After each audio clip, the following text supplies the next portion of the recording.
sommes un atelier niçois en fait, et nous sommes venus depuis Nice pour, à la demande de monsieur et madame pour la bijouterie Flinois pour vous montrer en fait quel est notre métier et comment on manipule les métaux et comment on fait notamment des lingots d'or.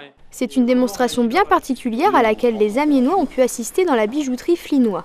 Comment passe-t-on d'un lingot d'or au bijou qui orne vos cous, oreilles ou poignets? Nous, on fait ce qu'on appelle de la coulée d'or.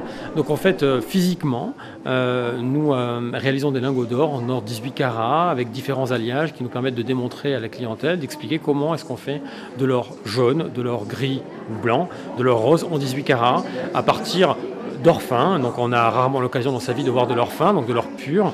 Donc c'est des choses que nous faisons passer ici dans l'audience en fait pour montrer en fait quelle forme en fait ça se présente.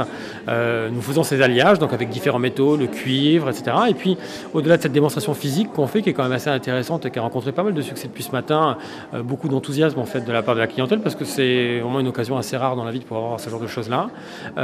On illustre aussi tout le processus de fabrication d'un bijou après par l'intermédiaire d'une vidéo en fait qui est réalisée et que les personnes présentes peuvent aussi regarder et qu'on complète par des commentaires et concrètement aussi beaucoup d'objets qui sont des outils de fabrication qui sont là en exposition et qui nous permettent de faire la démonstration concrète pour expliquer comment depuis le lingot en fait on arrive à un bijou fini avec en même temps tout ce côté très alchimiste en fait autour de tout cela. Donc il y a des flammes, toutes ces choses, de la chaleur, de la fumée et c'est très joli.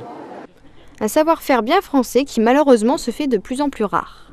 Le métier de chaîniste en fait n'existe quasiment plus en France. Aujourd'hui, les bijoux en général et les chaînes en particulier sont faites de façon assez industrielle, généralement dans des pays assez lointains, à bas coût de manœuvre, et effectivement de façon industrielle, donc avec des produits on va dire de grande consommation. Nous nous inscrivons en fait dans une donne beaucoup plus couture, avec des produits faits à la main en France par des artisans joailliers français, parce que tout simplement on a ce savoir-faire et qu'on l'a préservé, et qu'aujourd'hui en fait il redevient vraiment, on va dire, à la mode. Alors, à l'approche des fêtes de Noël, et pour que ces dames restent à la mode, vous savez messieurs ce qu'il vous reste à faire pour être sûr de les rendre heureuses, un bijou à commander pour la hotte du Père Noël.